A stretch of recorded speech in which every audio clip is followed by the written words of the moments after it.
This time, ito naman ang napag-isipan kong i-video ang pagliligpit ng aming higaan for guidelines sa aking binatilyong anak na napakasipag. Para matutunan na rin niya yung tamang ng kunan at kumot and so forth. Oh, may rules si Ma'am Chi Apple. Mainam na rin tong ganito para iwas ubot sipon, pangangati ng mata at ilong. Pero may ubot sipon ako ngayon gawa ng sobrang alikabok dito sa aming lugar kasi nakatira kami sa tabing kalsada. At ngayon nag-hesitate na akong gumamit ng vacuum cleaner. I just could die. Lumaki na 1,000 ba naman yung bill ng aming kuryente from 3-2 ng March naging 4-2 nitong April. Ay nako, aircon pa more. At for sure marami nakaka-relate dyan na hindi makatulog na walang aircon sa gabi, di ba? But anyway, malapit na nga ako matapos dito, tinitindig ko yung aming malaking foam at ibinabalik ko tong aming window screen net. Mahirap kasi mapasukan na naman ng bubwet. Problema ko na naman yung paano huhulihin. At hindi na rin kami napapasok ng ipis at lamok. At pagkatapos nun, bumaba na nga ako dito sa aming sala at napansin ko na dumating na yung aming mga mineral water na ipinadeliver. At ilalagay na rin itong cover para ma-flex ko na rin. Gawa ko po ito. Isa rin po kasi ako mananahi bukod sa gumagawa rin po ng cake. O diba? Instant bagong outlook na siya ngayon kaysa naman sa usual color blue lang. Marami naman nang nabibiling ganito sa online shop pero dahil marami akong naitatabing tela, why not magtahi na lang ako nito kasi madali lang naman siyang gawin. Laking advantage rin naman kapag ikay isang multitasking na mamshi pero minsan hindi mo rin kaya nagampanan lahat dahil iisa lang yung ating katawan. Nakakapagod din pag sabay-sabay. Katulad nga niya, meron na naman akong dumating na order from Orange Shop. Ito nga yung binibida ko sa inyo last time na window net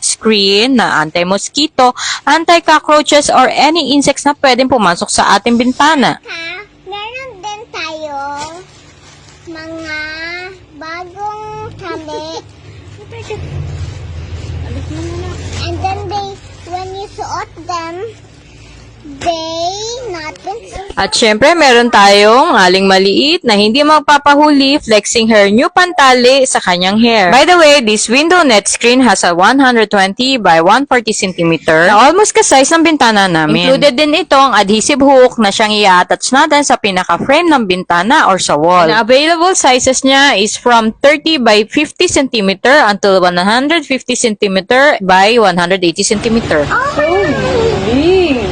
Napakalaking tulong ng may ganito ang ating bintana mga kamamshi. Aside from iwas dengue na tayo, may iwasan din natin yung mga ipis at langaw na labas-pasok sa ating mga bintana na maaaring pagmulan din ng mga sakit. Madaling ikabit at more affordable kaysa magpalagay tayo ng aluminum window screen. At kung mapapaisip na kayong bumili mga kamamshi, yung link ilalagay ko na lang sa comment section. At buti na lang na ikabit ko na agad itong aming window net screen kasi biglang umulan at naglabasan na nga ang napakaraming ipis galing sa takip ng estero sa harap ng bahay namin. Pero worry no more na ako kasi wala na silang chance makapasok sa bintana. At dahil umuulan niya, naisipan ko na tuloy lutuin yung aming laing. Actually, last week pa ito nire-request ng anak ko. Hindi ko lang niluluto kasi ang init pa ng panahon parang hindi yata aakma na maglaing. Mas bet ko talaga tong ulamin kapag umuulan. Yung kapag umuulan at kapiling ka. Uy, iba yan. Kasi ang haba-haba naman itong long form video na to. Ang hirap na ganitong pagbo-voice over. Wala na ako maisip na sabihin na uubusan na ako ng tirada. But anyways guys, i-flex ko lang itong niluto kong laing. Tara, kain tayo.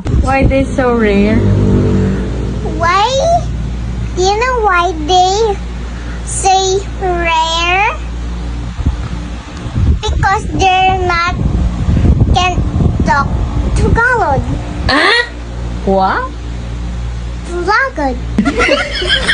Halatadong busog ang aking aling maliit dahil bumida na naman siya and after that, bumalik na naman ako sa kitchen para magtuos na naman kami nitong aking mga hugasin. Alam niyo ba, yung ganitong paghuhugas ko ng kutsara at tinidor, natutunan ko pa to sa amo ko sa Saudi. Sobra kasi siyang mitikulosa. At kinabukasan nga niya, natuloy na rin yung aming plano na paatinin ng dance class si aling maliit. Para na rin maboost yung kanyang inner swag. Pero lobot na ako guys. Kung nagustuhan niyo tong aking video, like, share, and follow. Bye!